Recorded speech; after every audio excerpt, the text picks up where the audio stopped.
नमस्ते दोस्तों, अगर आप अपने स्पिरिचुअल जर्नी में आगे बढ़ने में अभी तक स्ट्रगल कर रहे हैं तो हो सकता है आप कुछ चीज़ें ठीक से नहीं कर पा रहे हैं। कुछ ऐसी चीज़ें जो हमें अपनी डेली लाइफ में ठीक करनी होती है वो आप ठीक नहीं कर पा रहे हैं, और इन्हीं सारे इश्यूज़ को एड्रेस करने के लिए आज का ये वीडियो मैं लेके आया हूँ। दोस्तों, आज के वीडियो में हम बात करेंगे अष्टांगिक योग के बारे में।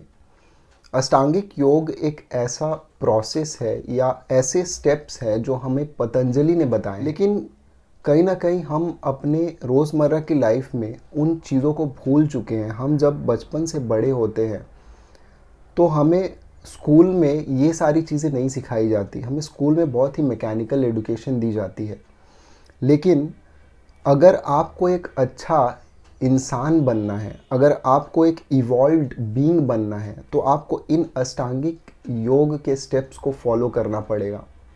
और ये अष्टांगिक योग ज़ेन योगा के पार्ट 2 चैप्टर 6 में भी है। दोस्तों, अगर आप इस चैनल पे नए हैं तो आप जाके मेरी ज़ेन योगा सीरीज़ देख सकते हैं, लेकिन अगर आप पहले के सारे वीडियोस को देख चुके हैं तो आपको पता है कि मैंने ज़ेन योगा पार्ट 2 के चैप्टर 5 तक कवर किया था। और आज के इस वीडियो में मैं शुरू करने वाला हूँ ज़ेन योगा पार्ट 2 के चैप्टर 6 को भी, क्योंकि अष्टांगिक योग के जो स्टेप्स है इस चैप्टर के भी पार्ट है। इस चैप्टर में कुछ गॉस्पेल्स के बारे में बताया गया है। गॉस्पेल्स का मतलब कुछ कमांडमेंट्स जो कि हमें पीजे सर ने बताया है योगा के बारे में, ज़ेन योगा के बारे में। तो आइए अब जानते हैं कि वो 8 अंग कौन से हैं योग के जो हमें अपने स्पिरिचुअल पाथ में प्रोग्रेस करने में हेल्प करेंगे। दोस्तों, पहले मैं आपको इन 8 स्टेप्स के नाम बताऊंगा और उसके बाद मैं आपको बताऊंगा कि आप किस तरीके से इन 8 स्टेप्स को फॉलो कर सकते हैं। तो पहला जो स्टेप है अष्टांगिक योग का वो है यम। उसके बाद है नियम, फिर आसन, फिर प्राणायाम, प्रत्याहार, धारणा, ध्यान और फिर समाधि। तो ये है वो 8 स्टेप्स। अब दोस्तों, जब हम यम, नियम, आसन और प्राणायाम की बात करते हैं तो कहीं ना कहीं इन चारों स्टेप्स को कंबाइन करके प्राणायाम तक हम पहुंच पाते हैं। तो मैं आपको ये एक्सप्लेन करता हूं कि किस तरीके से हम इन चारों स्टेप्स को कंबाइन करके पहुंचेंगे। यम का अर्थ क्या है, जो कि हमारा पहला स्टेप है। यम का अर्थ है कि हमें अपने लाइफ में जो भी एक्सटर्नल डिसिप्लिन है उसे इम्प्लीमेंट करना होगा। एक्सटर्नल डिसिप्लिन का मतलब क्या है? एक्सटर्नल डिसिप्लिन का मतलब ये है कि हमारी जो सेंसेस है, हमारी जो इंद्रियां हैं, वो इस मटेरियल वर्ल्ड में ज़रूरत से ज़्यादा इंडल्ज तो नहीं हो जा रहे हैं, और हम सारी चीज़ें खाने से लेके सोने तक, सारी चीज़ें जो भी एक्टिविटीज़ है, इसमें खाना आता है, सेक्स आता है, सोना आता है, ये सारी एक्टिविटीज़ इसके अंदर आती है। तो ये सारी एक्टिविटीज़ हम अगर मॉडरेशन में कर रहे हैं, एक डिसिप्लिन में कर रहे हैं, हम अपने लाइफ को एक रूटीन में अगर हम लेके आ चुके हैं, तो ये सारी एक्टिविटीज़ यम के अंदर आती है। यम के अंदर मोरल्स भी आते हैं और एथिक्स भी। मोरल्स का मतलब यह है कि हम कोई ऐसा कर्म ना करें जिससे लोगों को कोई हानि पहुंचे, हम किसी को चीट ना करें, हम किसी से चोरी ना करें। तो ये कुछ बेसिक चीज़ें हैं जिनका ध्यान हमें रखना पड़ेगा जब हम यम का पालन कर रहे हैं। और उसके बाद आता है नियम। जब हम नियम की बात करते हैं तो ये सारे जो डिसिप्लिन होते हैं वो अब इंटरनल डिसिप्लिन के बारे में बात करते हैं। मतलब इंटरनल का मतलब जब भी हम बात करते हैं, ये हमारे थॉट की प्रोसेसिंग की बात होती है। हम अपने माइंड में सोच क्या रहे हैं। भले ही हम कोई ऐसा एक्शन, ऐसा कर्म नहीं कर रहे हैं जो दूसरों को नुकसान कर रहा है, लेकिन कहीं हम किसी चीज़ के बारे में बुरा सोच भी तो नहीं रहे हैं।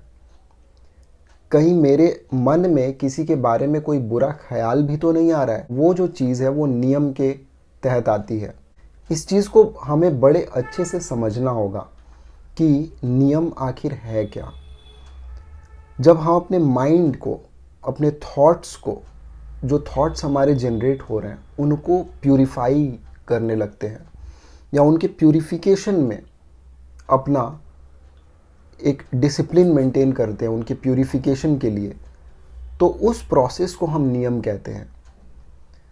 इसके अंदर ड्रिफ्ट वॉचिंग भी आ जाता है। जब आप ड्रिफ्ट वॉचिंग करते हैं, यानी कि जब आप अपने थॉट्स को ऑब्ज़र्व कर रहे हैं, आप अपने इमोशंस को ऑब्ज़र्व कर रहे हैं, तब आप ये देख पाते हैं कि आपके मन में कहीं किसी के लिए कोई बुरा ख्याल तो नहीं आ रहा है, या फिर किसी के लिए भी ना सही, आप खुद भी अगर खुद के लिए भी कुछ सोच रहे हैं तो कुछ ऐसा तामसिक विचार तो नहीं आ रहा है आपके मन में। तो उन सारे थॉट्स को आपको ऑब्ज़र्व करना है और उन सारे थॉट्स को प्यूरिफाई करना है।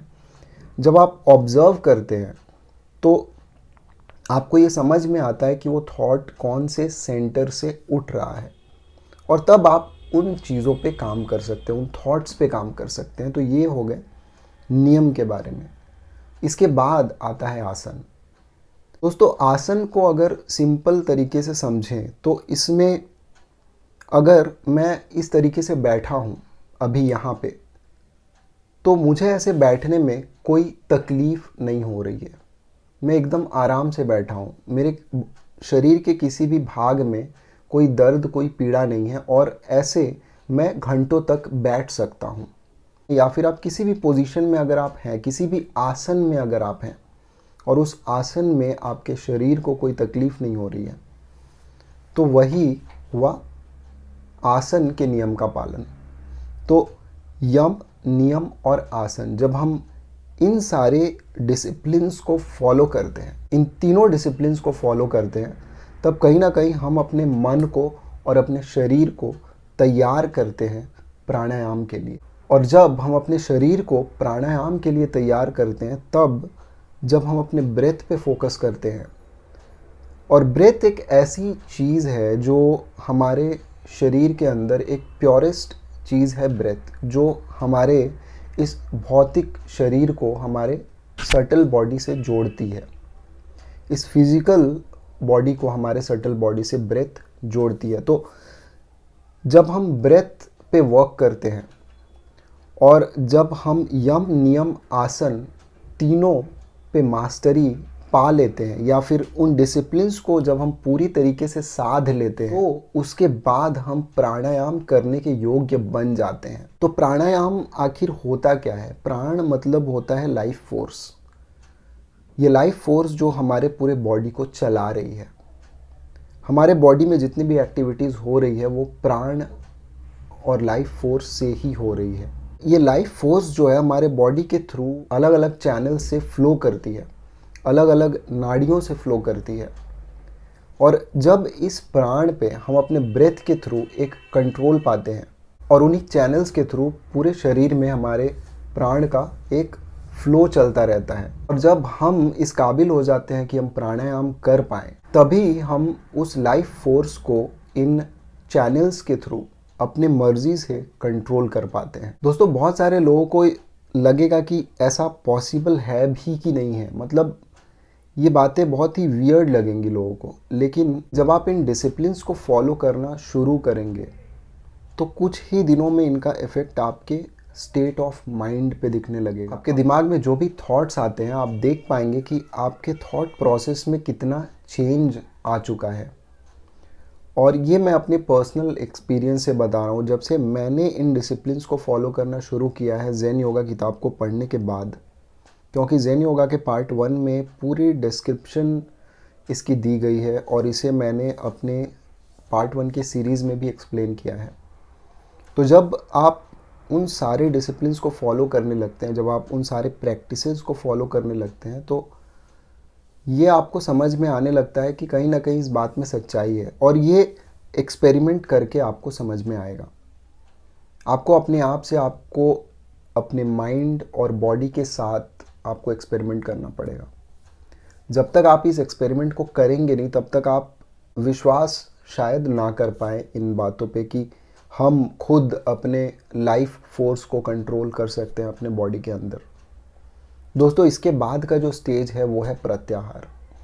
तो जब आप लाइफ फोर्स को कंट्रोल कर पाते हैं, जब आप यम, नियम, आसन और प्राणायाम इन चारों स्टेट्स को, इन चारों स्टेजेस को आप साध चुके हैं, आप साधना इनकी कर चुके हैं, उसके बाद आपके अंदर एक ऐसी कैपेबिलिटी आती है कि आपका जो माइंड है वो कैपेबल हो जाता है कि वो अपने सारे सेंसेस को, अब ये जो पांचों सेंस ऑर्गन्स हैं, आपके जितने भी सेंस ऑर्गन्स हैं जो बाहर की तरफ है, एक्सटर्नली जो सारी चीज़ को परसीव कर रहे हैं, वो एक्सटर्नल वर्ल्ड से स्विच ऑफ हो जाते हैं और फिर उनका जो फोकस होता है वो इंटरनल हो जाता है। इसका मतलब ये है कि जब आप प्रत्याहार की स्टेज में हैं और जब आप बैठते हैं मेडिटेशन करने या ध्यान करने, तो आप अपने इच्छा से अपने सारे सेंसेस को बंद कर सकते हैं एक्सटर्नल वर्ल्ड के लिए, लेकिन आपका माइंड पूरे तरीके से अवेयर होगा। आप एट विल अपने सेंसेस को बंद कर सकते हैं। आपके पूरे सेंसेस जो है फोकस हो जाएंगे आपके बॉडी के अंदर, इंटरनल, जो कि आपको करीब ले जाएंगे आपके सटल बॉडी के, और वहीं से आप मेडिटेशन की शुरुआत कर पाएंगे। असल में मेडिटेशन उसी को कहते हैं जब आप अपने सारे सेंसेस को एक्सटर्नल वर्ल्ड के लिए बंद कर पाएँ। हम जब मेडिटेशन करने बैठते हैं, जब हम ध्यान करने बैठते हैं, जब हम कंसंट्रेशन करने बैठते हैं, तो हम उस प्रोसेस को मेडिटेशन नाम देते हैं, लेकिन एक्चुअली जब हम बैठ रहे हैं तो हम सिर्फ अपने थॉट्स को ऑब्जर्व करने बैठते हैं। एक्चुअल मेडिटेशन वो नहीं है। एक्चुअल मेडिटेशन तो तब होती है जब हम प्रत्याहार की स्टेज को क्रॉस करते हैं, और प्रत्याहार की स्टेज में आप अपने फिजिकल बॉडी से अपने आप को अलग महसूस कर पाएंगे। उस स्टेज में ये फिजिकल बॉडी आपके लिए एग्जिस्ट नहीं करेगी, मतलब आपकी जो परसेप्शन है उसकी कैपेबिलिटीज़ इतनी इंक्रीज हो जाएगी कि आप एट विल चीज़ों को परसीव कर पाएंगे।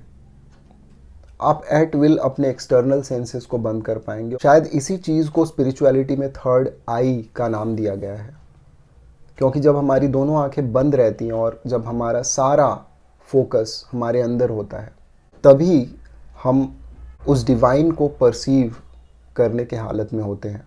जब हम उस स्टेज पे पहुंच जाते हैं प्रत्याहार के पार, तब हम कंसंट्रेशन के स्टेट में जाते हैं, जिसे हम धारणा भी कहते हैं।